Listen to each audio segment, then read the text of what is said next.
Video for exercise 14E. It's going to be a little bit tricky to try to explain some of these concepts through the video, but I'll do my best.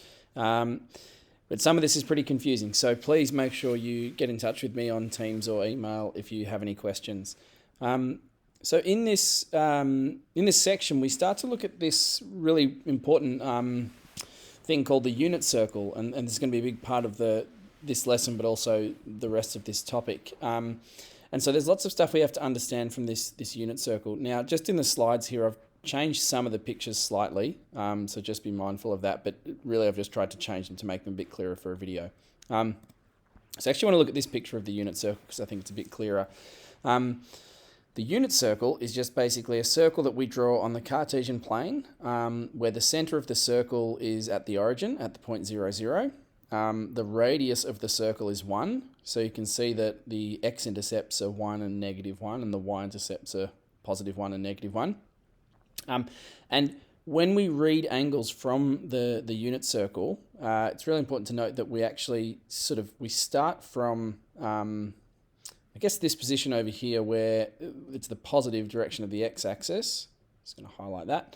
And when we're reading angles from the unit circle, we kind of imagine that we're taking a point, and it's labeled on this diagram as a point P. We're taking this point and we're kind of moving anti-clockwise around the unit circle. Okay, so if you had to estimate it, that angle that we've moved to there looks like it could be, say, 40 or 50 degrees. If it was an angle of 90 degrees, you just imagine that we continue moving up to here. That would be 90 degrees. If it's 180 degrees, if that's the angle, we obviously just keep moving over to there. But the important thing is the direction that we're moving. And that's just a convention. That's the way we read values off the unit circle. Okay. So let's just have a look. I've just adjusted this picture again here. And you can see what I've done is I've just highlighted. So we've got this point P. I'll use some different colors here to try to illustrate what's going on. But we've got this point P on our unit circle. I'm just going to investigate what's going on here when we consider this this angle of theta, but also the fact that because this is just a point on the unit circle, it's a point on the Cartesian plane, it's got an x value and a y value. And the x value we obviously read sort of horizontally, the y value we read vertically. Now what you'll notice is that this, the radius of the circle as we go from the center to the edge is 1, because that's the definition of the unit circle. And if we consider that the y value is a vertical side, then what we can actually do is we can say, well, this is a right-angled triangle formed from the x-axis, the y value, or the vertical side of the triangle, and its radius. And if you apply a bit of trigonometry to that right-angled triangle, we can see that our angle is theta. That's the way we've got it labelled here. The hypotenuse is 1. It's a really fat marker, isn't it? Anyway, that's okay. And y, in this right angle triangle, y would be the opposite. Okay, so if we have got sort of two sides of a right angle triangle, opposite and hypotenuse that we're interested in, we know that we can express that ratio using sine. So sine theta is equal to opposite over hypotenuse. Now, subbing in the values that we have here, the opposite is y, the hypotenuse is 1. And theta, we're just talking about a general angle theta here, so we're not subbing in a specific value. We're just going to keep it as theta. But if sine theta equals y over 1, well then essentially that just means obviously that sine theta equals y. Now that's really important, because what that means is if we know that sine of any angle is equal to the y value of this, this point P, this general point, basically means that for any angle anywhere around the unit circle, we can read off the value of sine theta by finding the y value of that point. So on the unit circle, the y-axis represents the values of sine theta. All right, really important point. Okay, now we can do the exact same process with cosine. So if we go back to this right angle triangle here, we've got our theta labeled, that's the angle. Now this time if we want to get the x value, the horizontal distance of the triangle involved, well, x will be the adjacent of this right-angled triangle. 1 is still the hypotenuse.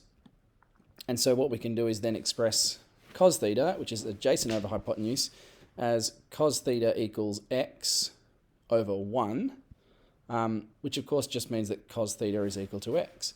So that means that we can say that the x value, the x coordinate of, again, it's labeled as the point P here, but really this just means any particular point. The x value of that point will give us a value of cos theta. And so if we generalize it and we talk about trying to find any point for any angle around the unit circle, we can find the value of cos theta, the value of cos of that angle, by reading values off the x-axis. Okay, now we've talked a little bit about sine, we've talked about cosine. Makes sense, we'll talk about tangent now. And again, you can use this same right angled triangle to figure out what's going on with the tan of an angle. We saw already, we know we've got our right angled triangle, and we know as well, like if this is the angle here that we're interested in, that's where theta is. Well, tan is equal to opposite over adjacent. I'm bad at doing an A on the computer. And so, well, opposite over adjacent in this diagram is y over x. But in the previous two slides, we just talked about how the values of y are actually sine theta, and the values of x are actually cos theta. So we can actually express this really important relationship that says tan theta is equal to sine theta over cos theta. Now we will come back to this idea lots and lots of times, but it's obviously good to be introduced to it straight away. And this is kind of a demonstration of where this comes from. You might have even seen this rule before, or you might see it again, and it seems like one of those rules that just gets plucked out of the air. But the unit circle is where it actually comes from, and where it can be demonstrated that tan theta is equal to sine theta over cos theta for any angle. Okay. So here's just a bit of a summary of those three things on one page. So cos theta, we read cos theta as values from the x-axis, so we get cos theta is equal to x. Sine theta is equal to y, and tan theta is equal to sine theta over cos theta.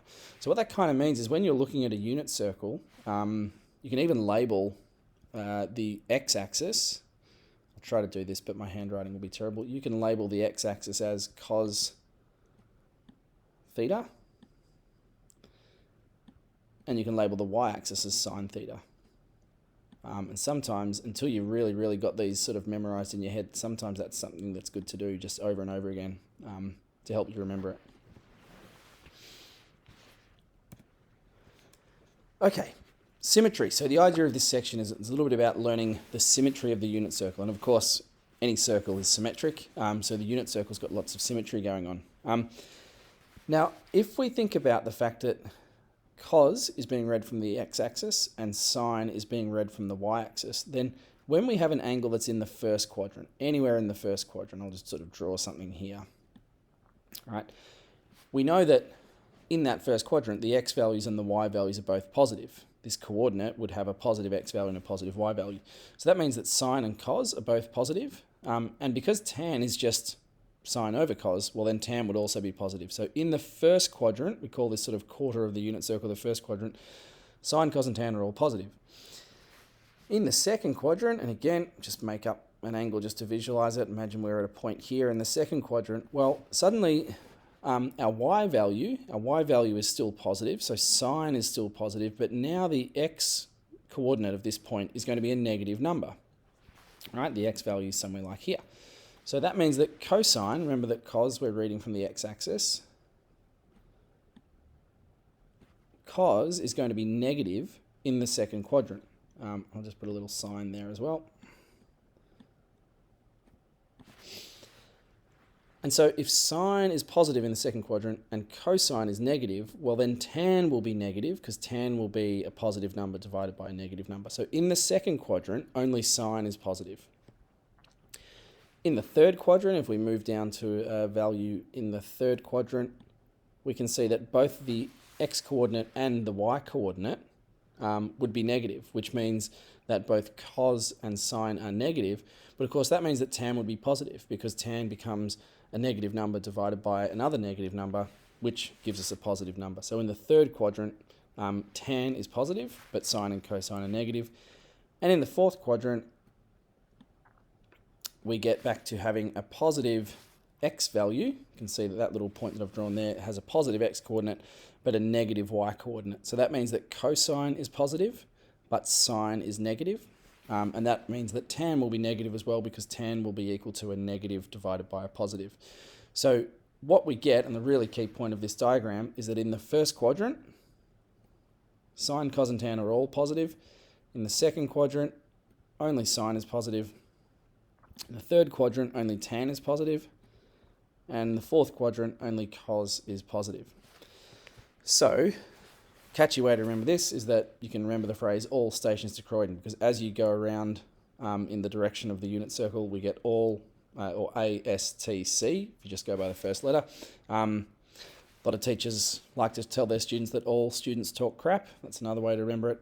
Whatever it is that helps you remember it, ASTC, that tells us which values are positive in which quadrants, and that's really important when we go to work out lots of different values when we're dealing with sine, cos, and tan.